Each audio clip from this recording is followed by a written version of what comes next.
Sir ಇನ್ನೊಂದು Dharmasthala SIT ಏನು ತನಿಖೆ ನಡೆಸ್ತಾ ಇದೆ, ಇಲ್ಲಿ ಸೌಜನ್ಯ ಕೇಸ್ನಲ್ಲಿ ಇದ್ದಂತಹ ಆರೋಪಿಗಳನ್ನು ಕೂಡ ವಿಚಾರಣೆ ಮಾಡ್ತಾ ಇದೆ. ಮತ್ತೇನಾದ್ರು ಸೌಜನ್ಯ ಕೇಸ್ನ ನೀವು ರೀಓಪನ್ ಮಾಡೋ ಥರದ್ದು ಏನಾದರೂ ಇದೆಯಾ ಸರ್? ಅವರು ಯಾವ ಉದ್ದೇಶದಲ್ಲಿ ಯಾವ ಲಿಂಕಿಂದ ಅದನ್ನು ತನಿಖೆ ಮಾಡ್ತಾರೆ ಅದನ್ನು ನನಗೂ ಕೂಡ ಗೊತ್ತಿಲ್ಲ. ಯಾಕೆಂದರೆ ನಾವು ಎಲ್ಲವನ್ನು ಕೂಡ ನಾವು ತಿಳ್ಕೊಳ್ಳೋದಕ್ಕೆ ಹೋಗೋದಿಲ್ಲ. ರಿಪೋರ್ಟ್ ಕೊಡೋವರೆಗೂ ಅವ್ರಿಗೇನು ಲಿಂಕ್ ಸಿಕ್ಕಿರ್ಬೋದು ಗೊತ್ತಿಲ್ಲ ನನಗೆ. ಆ ಲಿಂಕಿನಿಂದ ಕರ್ಕೊಂಡಿರ್ತಾರೆ ಅವರು. ಉದಯ್ ಜೈನ್ ಮತ್ತು ಧೀರಜ್ ಅನ್ನುವಂಥವ್ರನ್ನ ಈ ಹಿಂದೆ ಆರೋಪಿಗಳಾಗಿದ್ದಂಥವ್ರನ್ನ ಕರೆದು ವಿಚಾರಣೆಯನ್ನು ಮಾಡ್ತಾ ಇದ್ದಾರೆ.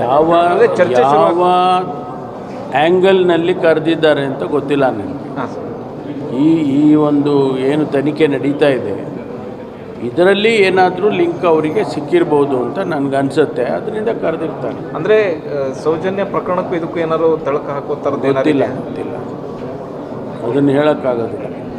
ಸರ್ಕಾರದಿಂದ ಆ ಥರದ್ದೇನೂ ಇದಿಲ್ಲ. ಅಂದರೆ ಸರ್ಕಾರ ತೀರ್ಮಾನ ಮಾಡೋದಿಲ್ಲ. ಸರ್ ಈಗ ತನಿಖೆ ಮಾಡ್ತಕ್ಕಂಥ SITನವ್ರು ತೀರ್ಮಾನ ಮಾಡ್ತಾರೆ. ಸರ್ ಶಾಸಕ ಬಾಲಕೃಷ್ಣ ಅವ್ರು ಹೇಳ್ತಾ ಇದ್ದಾರೆ ರಾಜಣ್ಣ ಅವರು BJPಗೆ ಹೋಗ್ತಾರೆ ಅಂತಕ್ಕಂಥ ಮಾತು. ಗೊತ್ತಿಲ್ಲ ಕೇಳಿದ್ವಿ ನಾವು. ಅಲ್ಲ ರೀ, ನೀವು ಏನೋ ಪ್ರಶ್ನೆಗಳು ಕೇಳಬೇಕಾದ್ರೆ ನೀವು ನನಗೆ ಗೊತ್ತಿಲ್ಲದಿರೋದೇ ಕೇಳಿರ್ತೀವಿ. ಗೊತ್ತಿಲ್ಲದಿರೋದನ್ನೇ ಕೇಳ್ತೀವಿ. ನೀವೇ ಹೇಳಿದ್ರೆ ಗೊತ್ತಿಲ್ಲ ಮಂತ್ರಿ.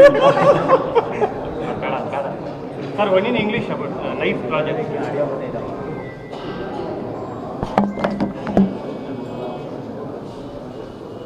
ಕ್ಯಾಬಿನೆಟ್